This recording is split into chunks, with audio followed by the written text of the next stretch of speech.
Why not?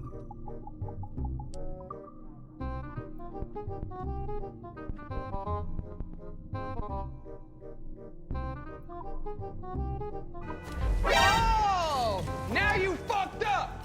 2 hours later. Unfold mains, let's move!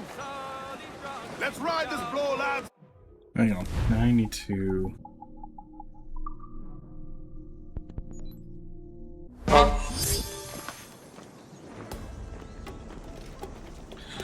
Oh, you got me fucked up. It sent me all the way fucking back here. It's literally just a fucking daytime condition. Don't care, didn't ask, cry about it. Really? Stay mad, get real. Look at that. See, literally, it's just deciding what time of day. Well, mauled seed cope. Well, I guess now's as good a time as any to call it a night. I was planning on doing a short stream anyway, so... Fuck you, Ubisoft. I was right. I was right to falsely advertise that I'm playing the remaster. This ain't no fucking remaster.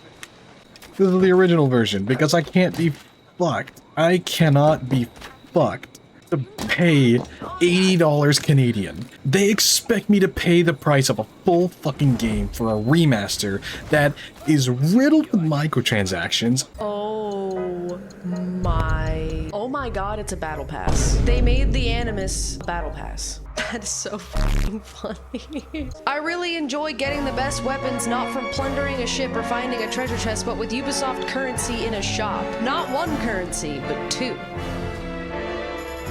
And by all accounts, the fucking remaster is just as fucking bugged, if not more bugged, than the original here. You expect me to pay full fucking price? Fuck you, Ubisoft. There's a reason why my fucking thumbnail for this is gonna be me giving Ubisoft dual middle fingers. Burn Ubisoft to the ground, burn it all. Well, stake like a witch. Yes, and the worst part is the fact that the fucking original creator of Ubisoft left to make a fucking witch game that I would argue has a better fucking chance of being a good game than anything Ubisoft could possibly make. Like Assassin's Creed Hex, which behind the scenes, according to insider information, behind the scenes, the Assassin's Creed game that's supposed to take place during the Salem witch trials, insider information leaked that supposedly Ubisoft management was saying, oh, it's our gayest Assassin's Creed yet, and it's like, fuck off, focus on making a good game and then tell me about your lesbian assassin witches. Like, here's the thing, I don't give a fuck about the orientation of a character. I don't give a fuck about any of that. Give me an enjoyable character. Give me a character that I can sink my metaphorical teeth into. Like, after Assassin's Creed Shadows bombed in sales revenue, they just canceled so many Assassin's Creed games. And I think the worst part is the fact that they try to blame us, the consumers, for it. They were planning on doing a Civil War, like an American Civil War era Assassin's Creed game with a freed slave as the protagonist. And the thing is, I would have fucking loved a game like that if it was written and made by the Ubisoft that made Assassin's Creed 3, the Ubisoft that made Assassin's Creed Black Flag, the Ubisoft that made Assassin's Creed Ezio era. Not Ubisoft now. And the worst part is the fact that after the failure of Assassin's Creed Shadows, they canceled the Civil War Assassin's Creed game, and they were saying, oh, we just don't think the audience would, like, oh, we don't think the audience would have embraced a story like this. Yeah, not for the reason you're thinking.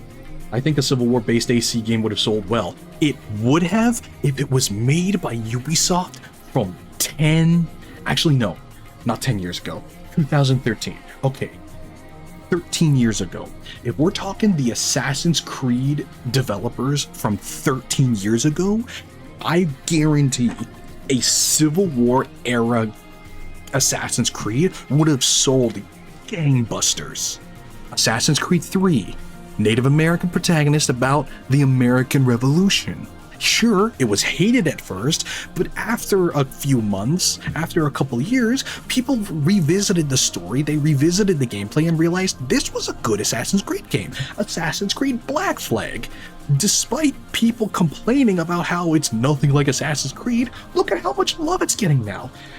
Assassin's Creed Liberation. Exactly! Assassin's Creed Liberation was fantastic. Assassin's Creed Freedom Cry was fantastic.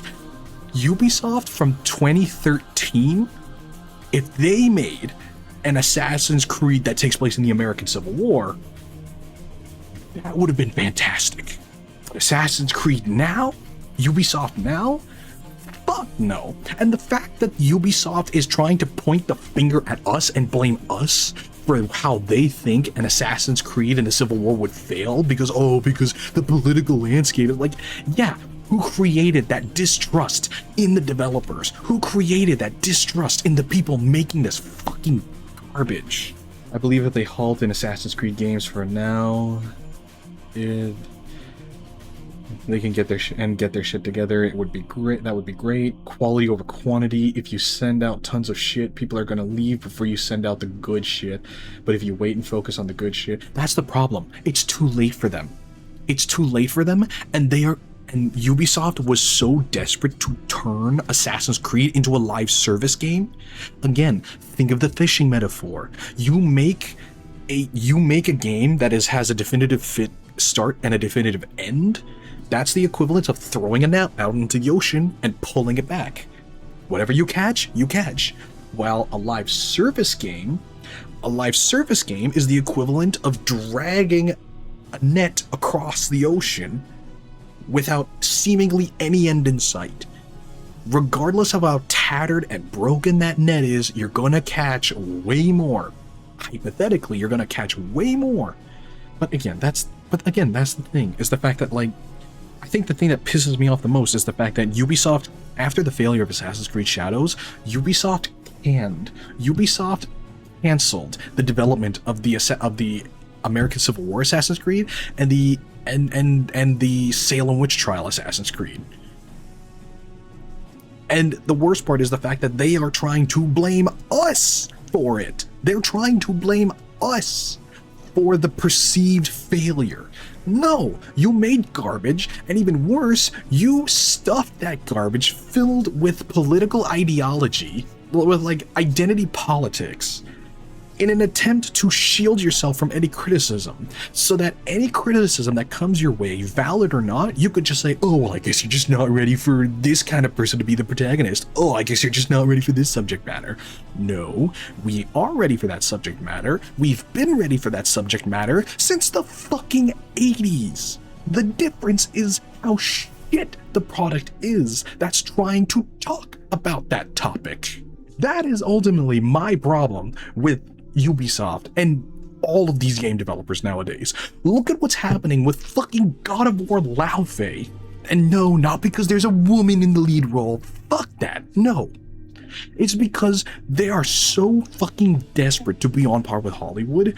Why the fuck do we need Jack Quaid? I love the guy, good actor, but why the fuck do we need him to play a fucking cube, a gelatinous cube? And the worst part is the fact that why do we need him to fucking motion capture a fucking cube? And why do we need the fucking woman playing the fucking talking sword? Why the fuck do we need her to fucking motion capture the ribbons on this sword next to Jack Quaid, who's motion capping a fucking cube? He's good at acting cube though. I don't care. Do we really need Jack fucking Quaid to play a fucking cube? This is why the budget is so fucking high. I really want Santa Monica Studios to prove me wrong with God of War Laufey. But unfortunately, with everything I've seen about God of War Laufey, it's not filling me with confidence. Because again, what other reason would you have to hire Jack Quaid to play a fucking talking cube and motion capture a talking cube, while the person playing the magic sword is motion capping the ribbons on the fucking sword. It's just bloating the fucking budget, and this game is going to be an abject failure purely because of how bloated the fucking budget is. It's just like the Spider-Man PlayStation games. The first Spider-Man PlayStation game was made using $90 million. The second game was made with upwards of $300 million. And they only sold a half to 3/4 as much as the first game. That's an abject failure. Not to mention the fact that, okay, you had triple the budget. What did you do with the triple the budget? What did you do? We didn't get a longer game. We didn't get more expansions. Fuck, day one, they said no, there aren't going to be any DLC for the fucking Spider-Man 2 game. Spending all of their asses. No, see, the thing is the fact that the problem is the fact that the company, the studio, the developer team, it bloats because for some fucking reason you have to have you have to hire a person to design the character. Then you have to hire a person to make the 3D model. Then you have to hire someone to fix the textures on the 3D model. Then you have to hire someone to rig the animation skeleton for it. Then you have to hire someone to actually animate the things. Then you have to hire, like, it's too many people. Remember when games used to be made by just a group of 6 guys?